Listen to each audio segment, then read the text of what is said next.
माढा लोकसभा मतदारसंघातल्या पराभवानंतर महायुतीतली धुसफूस समोर येते।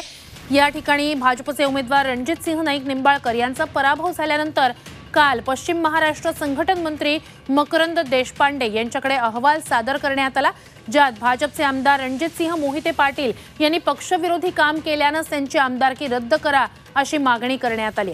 अधिकची माहिती आपले प्रतिनिधी सचिन कसबे यांच्याकडून घेऊया। सचिन, महायुतीतली धुसफूस काय नेमकं काय म्हणणं आहे कुणाचं? माढा लोकसभा मतदारसंघ हा भारतीय जनता पक्षाच्या उमेदवारासाठी अत्यंत सुरक्षित मतदारसंघ होता। या मतदारसंघात 5 आमदार महायुतीचे होते, त्यामुळे भाजपची ही जागा निश्चितपणे चांगल्या मताधिक्याने निवडून येईल असा विश्वास भाजपसह महायुतीच्या नेत्यांना होता। मात्र निकालानंतर 1,19,000 मतांच्या फरकाने रणजितसिंह नाईक निंबाळकर यांचा पराभव झालेला आहे।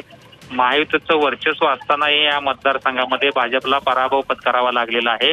यामुळे काल भाजपचे संघटन महामंत्री पश्चिम महाराष्ट्राचे मकरंद देशपांडे यांच्याकडे भाजपच्या काही पदाधिकाऱ्यांनी अहवाल सादर केलाय आणि यामध्ये असा ठपका ठेवण्यात आलाय की भाजपचे जे आमदार आहेत रणजितसिंह मोहिते पाटील त्यांनी सुद्धा पक्षविरोधी काम केलेलं आहे, कारण त्यांचे चुलत बंधूच धैर्यशील मोहिते पाटील हे महाविकास आघाडी करून उमेदवार होते।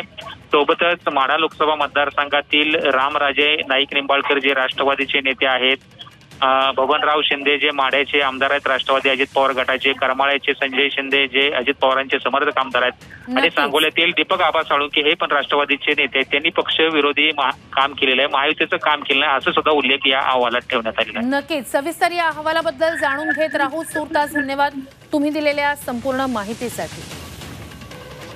माढ्यामध्ये राष्ट्रवादीच्या नेत्यांची मदत झाली नाही, दुसरीकडे जो पराभव तिथे महायुतीच्या उमेदवाराचा झालेला आहे त्याबद्दल भाजपचे आमदार जे आहेत रणजितसिंह त्यांचा राजीनामा घ्या अशी मागणी आता एका अहवालातून करण्यात आली आहे। भाजपचे संघटन मंत्र्यांकडे हा अहवाल सोपवण्यात आलाय।